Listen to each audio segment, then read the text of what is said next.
supposed to capture data for the motor. Why it's important to capture the data for the motor? It's very important and very crucial because not all the motors are wound in the same manner. Even if the motor share almost the same speed, it doesn't mean that all the motors with the same speed are wound inside with the same characteristics. No, different motors have different characteristics, and because of that, that's why it is very important, very crucial to come up with data so that when you'll be doing your rewinding, you'll be able to rewind the motor so that you come up with a motor with the same characteristics. Otherwise, you will just come up with a motor of different characteristics. Now, today, I will show you how to come up with the data so that you capture the data like this one. So like for this case, this is the booklet which I've come up with. It contains the data for very many motors. Their data I've been capturing here. So every other time, whenever you come up with a motor, you do the capturing. You capture the data. Very crucial and very important, so that you will not come up with a motor which will not be able to do whatever it is supposed to be done.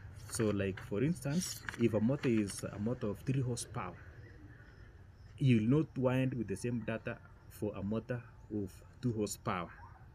That motor will not be able to run, and it will not be able to do the work which is supposed to be doing. Similarly, a motor of 5 horsepower will not be rewound the same way as you rewind the motor of 10 horsepower. It will not. So that motor of 10 horsepower, in fact, as we shall see, the wires will not be able to get inside for the motor with that 10 horsepower. If you use the formula of 10 horsepower motor to rewind a 5 horsepower motor, the wires will not be able to get all inside there. And if at all you try to squeeze too much again, you will be able to damage the wires, which is not supposed to be done. So therefore, what we are going to do is now start recording the data. So this motor that we have here is a motor which is, it is written capacitor start, start motor. So this capacitor start motor, the model is YL90L2. So you record down that information before you even open inside. So you record down the information like this. So it is YL. So model, you just record the model as YL 90L2. Then the power of this motor is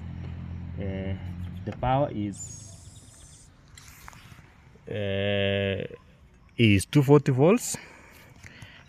volts, and horsepower, HP horsepower, the horsepower is 3 horsepower. It is 3 horsepower. Then we have the capacitors. So we have this motor have 2 capacitors. There is this capacitor and there is this other capacitor. Like I said in our previous discussion, that this type of single phase motor, it is having 2 capacitors. So one of the capacitors is run capacitor and the other one is start capacitor. So it has 2 capacitors. So the capacity, it has been written there. The capacity, it has been written. So you look at that capacity. So the capacity which is written, capacity, so you have 450, 45, so 45 microfarads stroke 450 volts. So this capacitor is running capacitor. is running capacitor. So this capacitor 445 microfarads, 450 volts, it's a running capacitor. Then the other capacitor is written 400. So it is written 400 microfarads, 250 volts. So this 400 microfarads, 250 volts, it is a starting capacitor. So this is a starting capacitor. That's why its voltage is small. Whereas the other one is running capacitor and the voltage is high because it remains in the circuit. Then another thing we need to look at is the current. So the current rating for this motor is 12.5 amperes. So that's the current rating. And then the speed. So the speed, we have 2,800 revolutions per minute. So this motor, it will, as you rewind, and then it will be running at 2,800 revolutions per minute. So therefore it means the motor that we will come up with must be that motor which also will run with the same speed, so that it will be able to achieve its objective as it is used in the industry. So therefore we have recorded down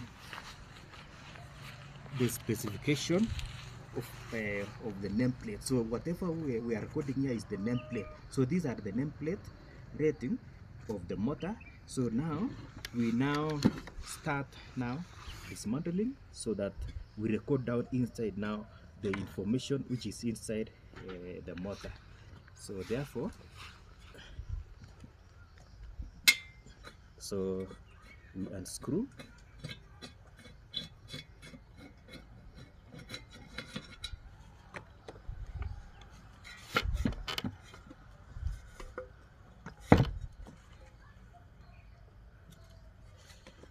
Unscrew this one.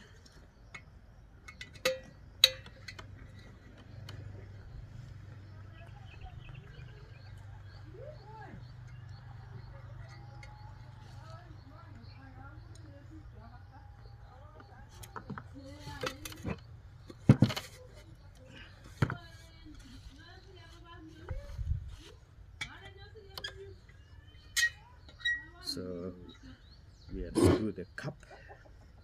So this cap, it is also useful to help for the air circulation. So it is very important. It is for air circulation. So now here we have. So we have the fan, which is responsible for streaming the air for circulation, so that it is able to do the cooling of the motor. So we remove this fan first.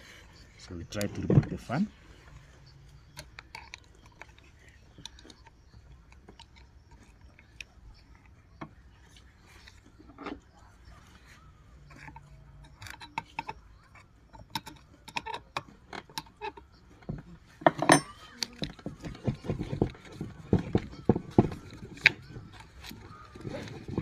So the fan has been removed. Then, so remember we said we have the centrifugal switch here. So that's the centrifugal switch. In the previous motor, the centrifugal switch was found inside. So but this one, it is found outside. So the centrifugal switch, so we need to unscrew, so that we'll be able to remove that centrifugal switch. So therefore you also need to be very careful and see the way the connections has been made. So this capacitor, one of the terminal is inside there, and then the other terminal is outside here. So one of the terminal is outside here. Then as you can see from inside here, the wires are coming from the motor inside here. One of the wire will be coming here, while the wire from this other capacitor, it comes here. Then the wire from this other capacitor. So two wires from two different capacitors have been joined together here, plus one wire which is coming from inside the motor. So we unscrew. So take care, so that you do not unscrew without knowing which wire is going to where, because it is very crucial, very important. When you will be through, you need to have done something marvelous. So we remove that one, then we remove this one here.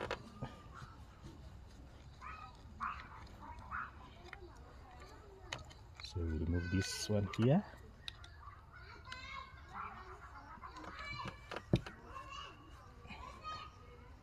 So this one.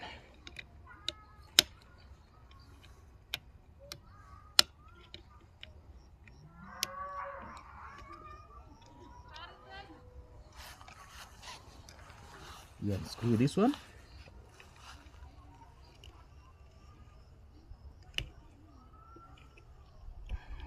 Okay, so that's now loose. Okay, so we take care of the screws so that we not lose them, because we need them after we are through that. So now you see, so those were the two wires, the wires from the capacitor, one the capacitor, the wire from this other capacitor, and then wire from inside the motor there. So they were joined together like that. So you have to ensure that you will maintain them when you will be fixing or assembling. Then, so we need to remove this one also. So we remove those ones. Now we have separated. So those are the wires from inside. So that's the wire from the capacitor. Then we need to remove this one also, because it has to go with the end shield. So we remove this one.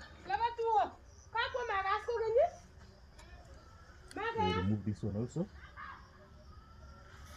Yes, so we remove this one. So taking care of the screws, we will need them. The screws, we shall need them.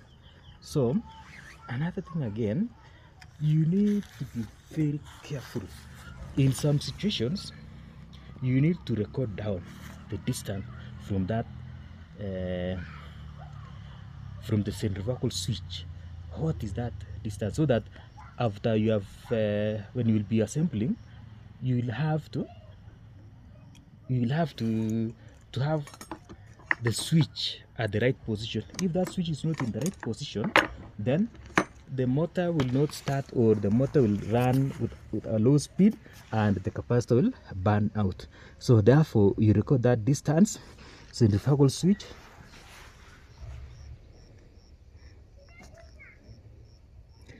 so you record the distance centrifugal switch, that is 2.5. so it is 2.5 centimeters away from the shaft. So we have recorded that one. We are now very sure, so that when we will be reassembling, we will be using that data. So 2.5 centimeters. Then we unscrew that now.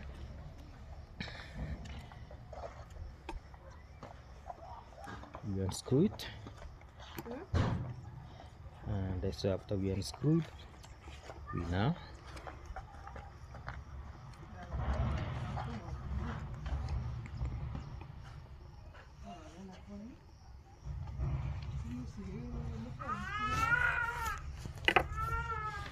so we remove the centrifugal switch now, and be careful as you are removing, otherwise you will break it and you will have to go to the shop to buy another one again.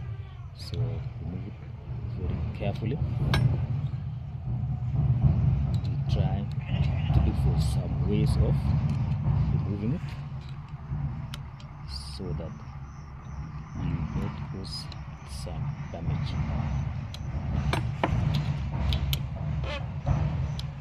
So it's because of the rusting, that's why it is holding firmly.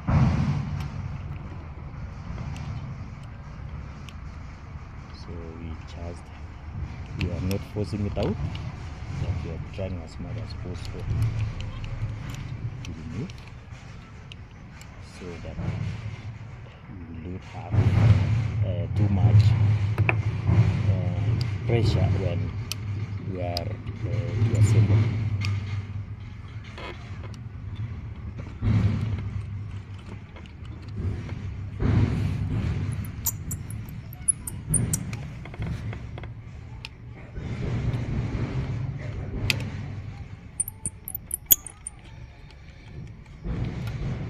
And now we have the centrifugal switch, so it is here now. So that's centrifugal switch, the way it is normally open, closes, open and closes. So that's the centrifugal switch.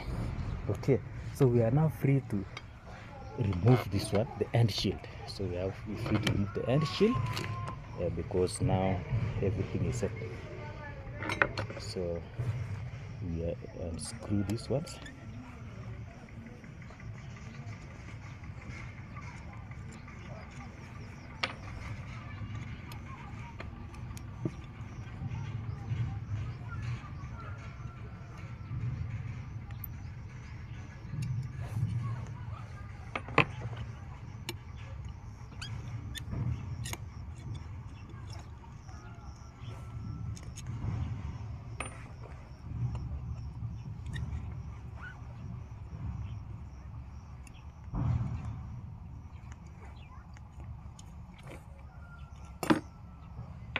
So we are there now. So we pull this one slowly so that we don't break it. As you can see, this one was broken. So we need not to break it again. So we remove.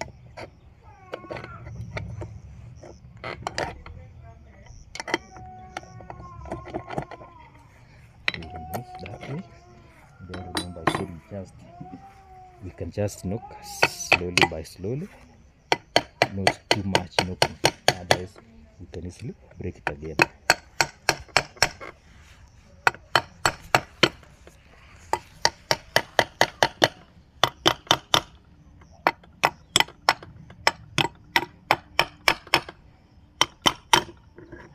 So there we are. So we have removed that end shield. We also remove the other end shield also.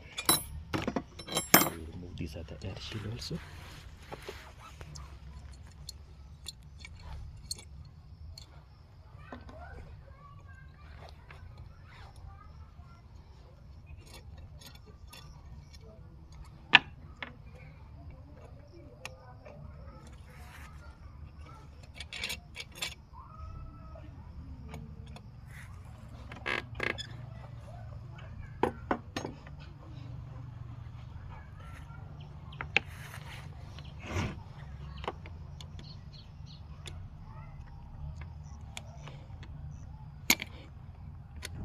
So this one is refusing. So we need to see how to, because it has to come out.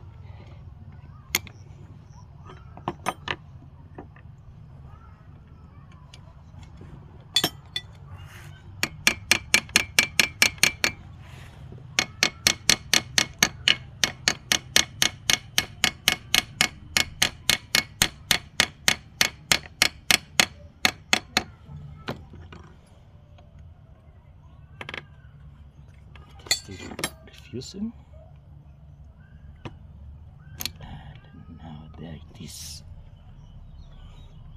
So it is now loose, so we just remove. So it means when we will be assembling, we'll need to have another bolt. This one is worn out, so it is not going to help us anymore. So then we now remove the end shield. There, the shield has come. So now you see it is having a lot of rust. So rusting is done. You need to do the cleaning. So we keep the screws now safe so that we will not lose any. So we just keep them safe. We just keep them safe somewhere so that don't get lost. That one we also put there, and then that is good now. That's good. So when we look at inside it, so that's the way it was burned. It was terribly burned. So therefore we need now to take the data from inside here. So we need to take the data so that we see how it is. So we take the data and see